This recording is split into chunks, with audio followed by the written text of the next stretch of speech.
Welcome to Portfolio Career by Design, the private podcast where we explore what it really looks like to design a life and career that works for you. Today's episode is a special one. I'm joined by Sophie, someone whose journey from corporate leader to multi-hyphenate founder is not only inspiring but deeply relatable for anyone sitting in that space of what's next. We're going to talk about what it felt like to leave behind a long chapter in corporate, how she used human design to navigate the unknown, and what it really takes to build and scale a portfolio career that feels aligned. Welcome, Sophie. How are you today? Thank you, Jules. I'm really well, thank you. How are you? I'm really well. I'm so excited to have this conversation with you. I thought we'd jump straight into one of my favorite topics. And within the Portfolio Career Club, we really focus on, as you know, purpose. The whole reason why we focus on purpose is because when we're in the messy middle, as you know, in our career, it's so easy to jump into what should I do next versus who am I now. I love using human design as a lens to really go deep and understand ourselves and reflect on how do we want to show up and how do we want to work in the world? So I thought we could start there. When I introduced human design to you, what were your first thoughts, and were there any aha moments that went off for you? Before I'd come to know you, Jules, honestly, I hadn't even heard of human design. And I really believe that things happen in the universe for a reason. Mm-hmm. And I was in a pivotal, crossroad in my professional career. And so when I'd heard about you and I'd heard about the Portfolio Career Club and human design, I thought, I'm interested. What's the worst that can happen? And I get to find out a little bit about myself. And I guess what was transformational for me was it was almost like it produced a blueprint of my DNA. And it really helped me to understand at my core why I was the way that I was. And that was incredibly enlightening for me. Oh, I love that. Was there any specific component, like your decision-making process? So I often talk about your energy type, your decision-making process, how opportunities come to you. Was there any component that was really revolutionary for you to find out? There were a few. And so I think if I talk about energy type and the quiz or the assessment that I did with you helped me to understand that I'm a generator, as you know. And I think first off, that was really enlightening because by nature, from a personal or professional sense, I like to produce results. I like to generate.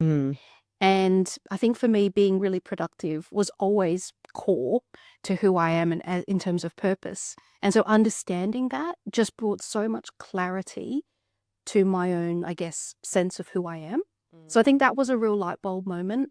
The second one was when we got further into the detail, understanding that I have a more defined head center was brilliant because I think I've always prided myself on my ability to communicate.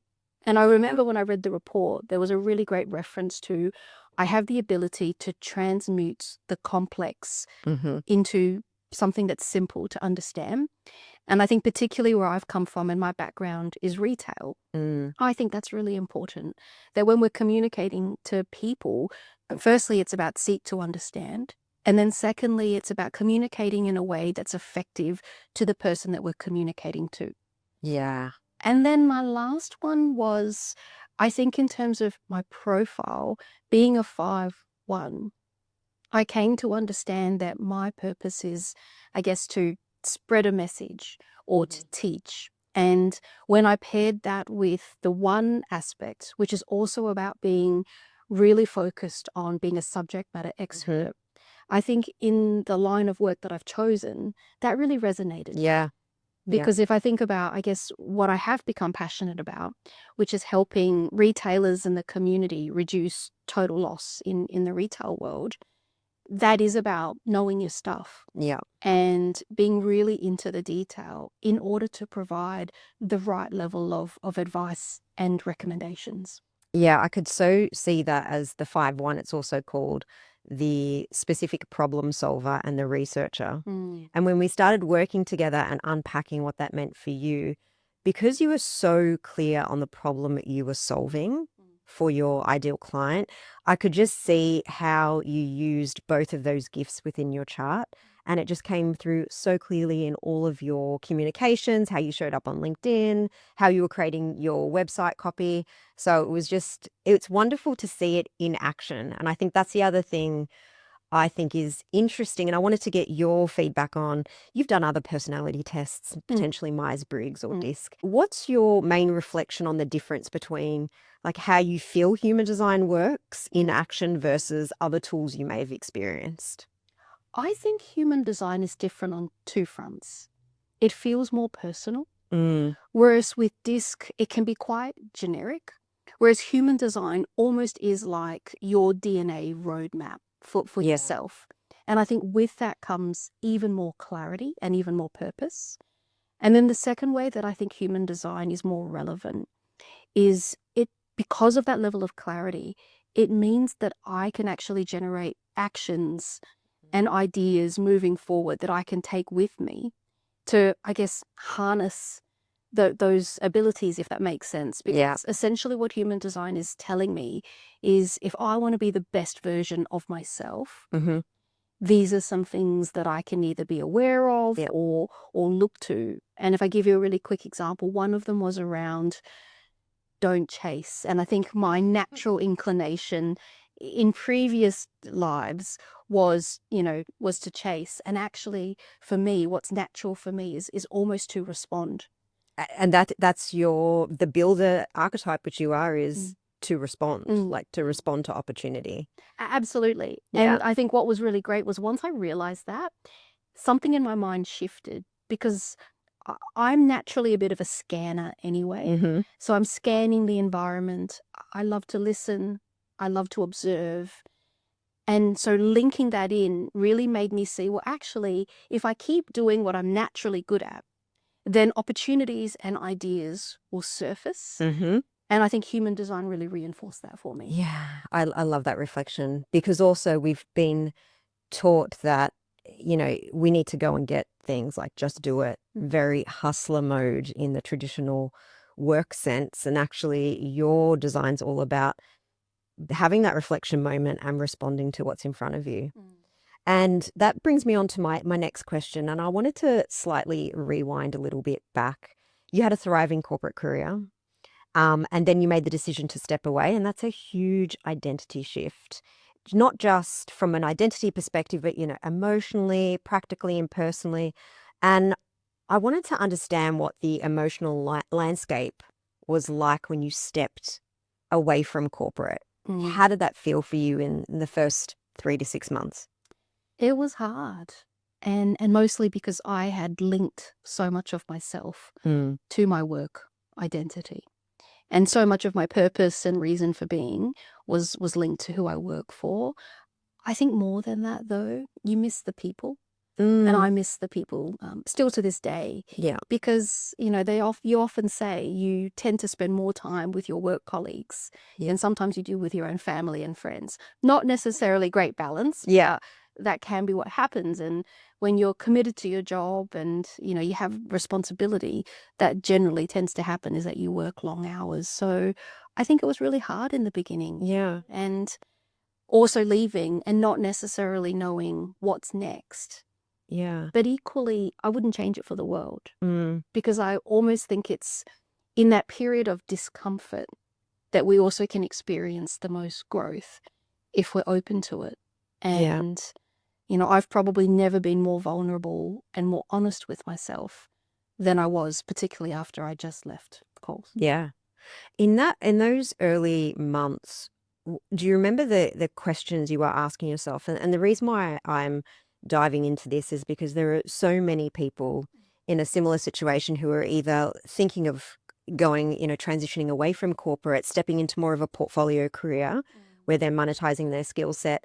For you, what were the first months like? Were there decision points where you thought, shall I go back into a similar role? Should I do something on my own? How did you come to the conclusion that you wanted to go and do your own thing? I think the most tempting thing to do first is to go back to what you're used to. What's in your comfort zone? And it could have been corporate, absolutely. And whether it was here or overseas, I think that was probably the idea that was floating around in my mind. I have an opportunity to work in London if I wanted to, but equally, I thought, what could happen if I chose a different path? And when I started to talk to some people and listen to some podcasts, and I thought about, well, what does it mean to be a founder? And when I think about the skills that you need, that are required, I realized that I had a lot of those anyway. And so in the end, I thought, you know what, I could go back to corporate if corporate would have me, or I could bet on myself. Yeah. And I chose to do the latter. And fast forward a few months, 9 months, I think. Yeah, it's been 9 months already. Time flies. One of the key pieces of feedback I often get, and I know I experienced myself when I first left corporate after being there for, 20 plus years, is the structure and figuring out how to work on the business versus in the business. No one is telling me what to do. It's essentially my time. What were the first few months like that for you, and how did you navigate that? I'm a bit of an oddball. Okay. I'm a structured, unstructured person. Right. So I love structure. And I think what I always try to do is surround myself by people who are better at structure than I am, and they're the ones that keep me honest. But I think in the end, it was just about finding the rhythm that worked for me. And I'm not so disciplined that I have to be that structured, that I have to do this at this time and this at that time. I think retail breaks a lot of those bonds anyway. In retail, you have to be ready to respond to anything. And I knew that in the beginning, especially, I just had to be open to every opportunity. And if that meant changing my plans suddenly, dropping everything and flying to the UK, which I did do, within 4 weeks, I would do it, because I made a promise to myself that if I'm going to do this, I'm going to throw everything at it. No regrets. Oh, amazing. And you really were able to leverage your network. Can you talk a little bit about that piece of the puzzle? Because I think a lot of us who are in corporate, you can get really comfy and you work really hard at the beginning, getting the job. And then once you get into the role and you've been in it for years, you just forget about the rest of the stuff, like keeping up with your networks. How did you, because I know you leveraged a lot of your networks to get your first clients, etc. What was that like for you? Did you reach out? How did you go about that? It was a bit of both. And I think I was really fortunate, because working for a large corporate, you get exposed to a lot of people naturally. And I love to talk to people anyway. And so the work that I did in loss, I got to speak with just a whole variety of people and leaders from different backgrounds and experiences. And I think the difference, which when I reflect now has made such a huge impact on me from a positive perspective, is I made sure that I built relationships, not just internal to the organization, but external. And whether that was our supplier partners, people doing the same role that I did, or within the same team, other retailers, both in Australia and outside of Australia, that really held me in good stead. And I highly recommend it, because I think sometimes in corporate, we can become quite insular. And so expanding your mind is so important. That is so true. So were you consciously doing that, or you just enjoyed it? I enjoyed it. And it was such an unconscious decision. And I'm so grateful for that now, because after leaving, the reach out was overwhelming and emotional in some ways, because I had so many amazing people reach out, wanting to help, wanting to make an introduction, particularly once I made the decision to branch out on my own. I talked to everyone, and I knew that I had a lot to learn. And so being humble and curious were really important, learning from people who had already walked the path to understand, how could I learn from them? What were the lessons? If I reflect on my experience of leaving the corporate world and having a lot of my, I would say, ego attached to, I had this role and I was in this company and I had all of these things, material things. And then when I went out on my own, I just felt really vulnerable and almost like, who am I without the company or the title? And I think that just being really curious and being humble and saying, hey, I don't know what I'm doing. Does this make sense? And can we have a conversation? But I think a lot of corporate transition is we often find it hard because we think, what are they going to think of me? Mm. I mean, how many times have we heard within the Portfolio Career Club, I don't know what to post on LinkedIn because I'm scared of what people are going to say. It's like, what are we actually scared of? You know, it feels like we're going to die, but it's not actually. People are watching from the sidelines, and 99% of people are wonderful. It's so true. I had this massive block, and it took a wonderful friend of mine to help me work through that. And once I got through the block, which was, you know what, I can only be me. And as long as I'm comfortable that the content that I share, whatever platform it may be, if that was genuine and authentic to me, what have I got to be afraid of? Yeah. And in the end, and this has definitely taught me this, you can't please everyone. Not everyone's going to like your content. Not everyone's going to like who I am. And you know what? I'm okay with that. You know, as long as it's coming from great purpose and great intent. Yeah. I think everyone should be free to be who they are, to express themselves as they wish to be. Oh, that's such a great message. It's one of the things that hold many women in particular back from deciding to monetize their skill set and go out on their own. And even when they decide to do that, they hide behind the computer screen and say, well, you know, no one wants to hear from me, etc. I think that's one of the things from corporate, transitioning from corporate, is you get to hide behind the brand when you're in corporate. But when you transition to your own business and a portfolio career, you are the brand. Yeah. And how was that for you? How did you feel transitioning into that? I didn't mind it, in the sense that probably my whole professional life, I've always had the opportunity, and I've been really grateful to present, to be in front of a camera, you know, talk to the news person, whatever it might be. And so I think that almost prepared me to a certain degree. And I read something a while ago that said the future is founder-led. Yes.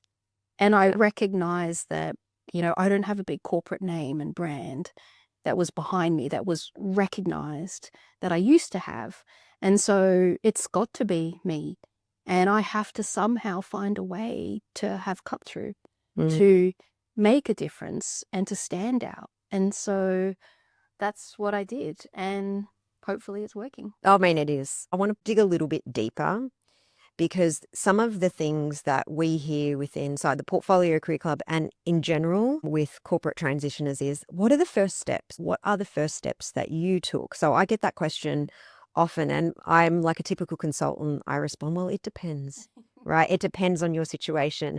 But I'm interested in uncovering, what were some of the first small steps that you took on this journey, that if someone's listening and they're thinking in the next 12 months they want to be just like you, what is some advice that you would give them? I think firstly, and probably most importantly, is find something that you love. Because I think if you wake up in the morning and you don't enjoy whatever it is that you've chosen, it probably isn't right for you. And for me, it sounds strange, but I do love loss. I've come to love loss. It's a very strange. Own it, Sophie. Own it. It's not strange. I have begun to love loss just like you. It's through working with you. Well, I'm delighted. And not that I particularly enjoy the fact that loss occurs, but it's more, I like solving complex problems. And in retail, loss is very complex. And I think the other thing that I like about it is it involves bringing a collective of individuals together to unite on a common purpose and goal. And I find that fun. Yes. It's not easy, but I find that really enjoyable. So I would say, first up, find the thing that you love the most. The second thing, and I think it's linked, is try not to go too broad. And it was a lesson that I had to learn. So in the beginning, I thought, I really love to help people. And so I wanted to go down a path of leadership and helping leaders of teams. I actually remember us having this conversation. It genuinely was how I was thinking. And then after literally a few weeks, you know, you talk a lot about trusting your gut. Yeah. Something just didn't feel right inside of me. And I remembered, I can't even remember the conversation, but someone had a conversation with me and I realized I'd gone too broad, because whilst I knew that I could make a valuable contribution, the market, there's so many amazing people offering leadership support and guidance that it would take me an incredibly long time to make my mark and prove that I deserve a seat at the table. And so when I realized actually what I did enjoy doing was helping people, and I then realized that loss has become who I am. Yeah. That suddenly really narrowed the focus for me. And loss is a niche, but gee, it's a pretty big niche. Yeah, absolutely. What I love about that is when I speak to a lot of people who are getting into like, how do I crystallize what my unique selling point is? And a lot of us are quite scared to go narrow because we think, oh, we're cutting out people. We're not going to get the right customer. We're not going to get any customers. But what I can hear from your story is, because I remember us having this conversation about potential leadership development was one of your income streams. And then you quickly pivoted. So really you were testing it in the market and you saw that this is going to be really hard to get traction. Yes. And so you pivoted your model and you're still doing leadership development. Yes. But just within the context of loss. Exactly. It's targeted. Yeah. And so it still means that I can hopefully add value and help people who, whose journey and path I have walked down. Yeah. But I can do it in a much more specific way. And so in the end, I got to fulfill my wish. I just do it in a slightly different way, but I think it has more resonance. I want to talk about you getting support, right? So when we first started working together, and the reason why I want to touch on this is I have an hypothesis I wanted to share about how I think the future of professional development is going. So you and I have worked in corporate before. Usually we had this professional development plan.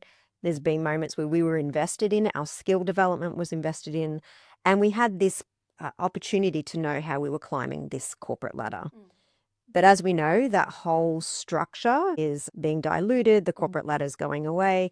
And so it's really up to the individual to have agency and to invest in their own professional development. And that's exactly what you did. You made a decision that I needed support and you joined the Portfolio Career Club. I wanted to touch on that and see, what was that decision point? So I will always remember this point in my life, Jules. God, I hope it's good. It's a good one. It's a good one, I promise. And that was because when I made the decision to go out on my own, and when you do that, it then quickly follows with the oh shit moment. Yeah. Because you then think, is anyone going to want me? Is this going to work? And all the self-doubt comes. Yes. And I was really fortunate. I think comparatively speaking, I didn't have to wait as long. But in that period where I didn't have that first client, and everyone's got a first client and a second and a third, there is that moment of doubt. And the mindset shift is really important. And so I went from in the time that I didn't have a client, the doubt, the concern, the worry, etc., to then having the, the fortune and the luck to pick up a first client. My mindset shifted from feeling limited to feeling limitless. Oh, wow. And the very first thing I did was I realized that I needed external help. Yeah. Because I think I realized in that moment that I'm moving into uncharted territory. And if I wanted to realize my ambition, which is ultimately to help as many people as I can, I couldn't do it on my own. Yeah. And so literally the week after I signed my first client, I signed with you. I remember it was such a quick process.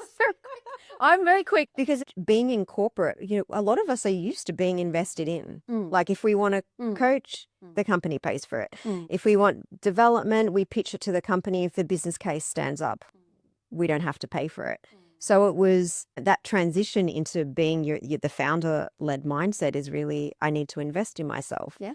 And when you went to invest, so we did a combination of private and you were also in the community. How did you find that mixed? Were you looking for a community-based group? I think the group teaching classes for me resonated the most. Yeah. Actually, I remember you giving me, you loved one of them about the positioning. Positioning. Yeah. Because I was like, you got to sign up to Haro and quote it. And you're like, what are these things? That happened a lot. Yeah. Especially when we started talking tech stack. Oh my gosh. That went over my head. I could talk tech stack all day. And were there any moments within the program itself that were big aha moments for you? Talk to me a little bit about that. I think it was incremental.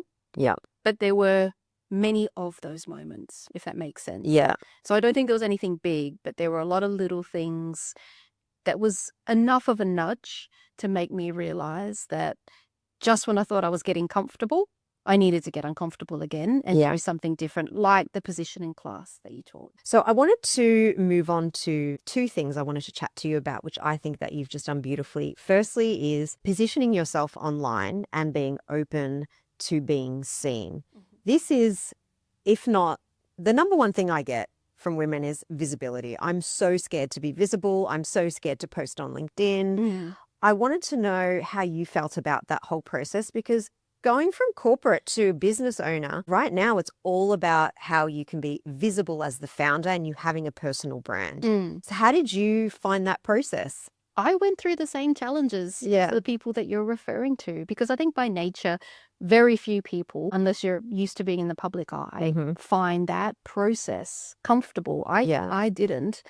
But I realized that, I am the face of the brand. I am the brand. So I've got to put myself out there, because I think especially now in an AI-generated world, people need to connect to someone that they know is real, and the stories and the messages that they're sharing are real. And so that had to come from me. But I did take a bit of pushing.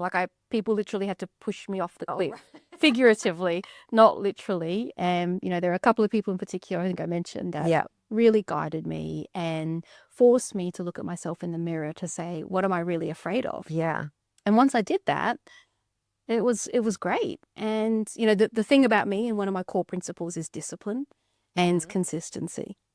And so once I start something, I will be consistent with it.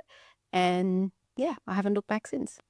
It feels so seamless as well. So it's so funny when people look at your profile or your business and it's like, oh, it's been so easy. But actually, internally, it's a hard process. And I remember us having this conversation. You're like, I'm going to post on LinkedIn.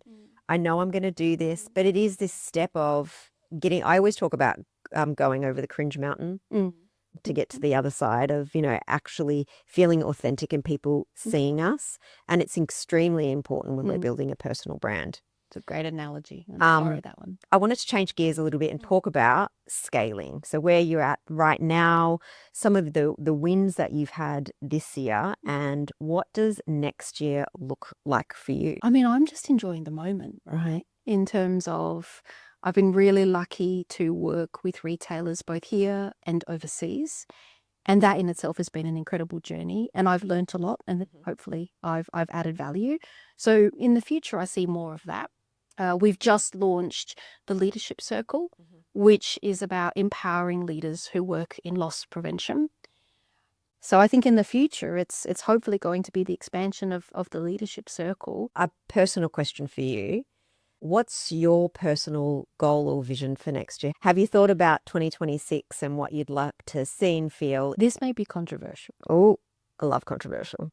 I have a very firm view that, particularly as a startup, you have to be scrappy.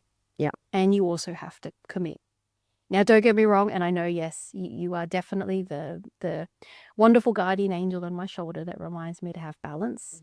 And I think in the end, when you're a founder, balance is different for everyone. Yes. And I think it's finding the right balance that works for me and my personal situation and my family and loved ones, etc. And I'm always going to be on that journey. I think from a professional sense, you have to make the most of your opportunities now. And speed and impact become critical because that's how you start to see exponential growth. And so the future, I hope, for Positively Powered is that it continues to make, as the name suggests, a positive impact, but not just on profit. Loss and reducing loss is actually first and foremost about protecting people. And that might sound altruistic, but protecting people from leaders who work in loss, protecting them and making sure that from a mental health perspective that they are supported on that journey. I wanted to thank you so much for this conversation. I'm so grateful that we got connected. You're in the Portfolio Career Club, and I've had the honor to just support you throughout this year. So thank you so much, Sophie. Well, thank you, Jules. It's been amazing having you as my business coach. I've really appreciated it.